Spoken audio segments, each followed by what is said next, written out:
2017 শিক্ষক শিক্ষিকাদের উদ্দেশ্যে বলি, সমস্যাটা শুধু 2017 নয়, অনেকগুলো মামলা হয়ে আছে, অনেকগুলো ক্যাটাগরিতে মামলা হয়ে আছে।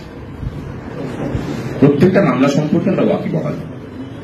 এমনকি ওএমআর মামলাতে যে সকলের যোগ দেওয়া দরকার সেটা আমরাই প্রথম বলেছিলাম যে ওএমআর মামলাতে যোগ দিন, না হলে পরে বিপদ হবে। আমাদের সংগঠনের পক্ষ থেকেও ফেসিলিটেট করে কেস করা হয়েছে, লড়াই করছি, কারণ যে পয়সা তারা দিয়েছেন সেই পয়সাতে হয়নি, সংগঠন সেই কেস চালিয়ে নিয়ে যাচ্ছে। হাই স্কুলের ক্ষেত্রে যেটা হয়েছিল সেটা আমাদের সকলের দোষ আছে, আমরা সকলে সেভাবে সিরিয়াসলি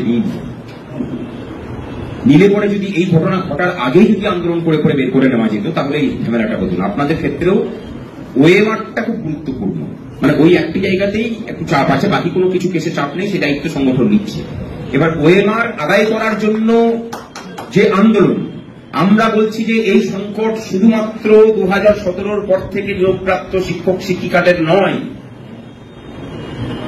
তার কারণ ওরা কিন্তু শিক্ষা পরিকাঠামোর অংশ। হঠাৎ করে কালকের দিনে যদি এই 70,000 শিক্ষক চলে যায়, শিক্ষা পরিকাঠামোটা তো ভেঙে পড়বে, তাহলে সেই রক্ষা করার দায়টা আমাদের সকলকে নিতে হবে।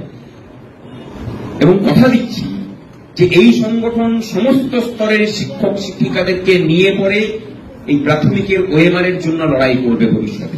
তৈরি থাকুন। তা খেলে পড়ে যেটা প্রয়োজন সেটা হচ্ছে সরকারপন্থীদের প্ররোচনায় পা না দিয়ে পথে নামতে হবে, এবং সেই পথে নামা কিন্তু গেলাম আর চলে এলাম এই মানসিকতা দিয়ে হবে না।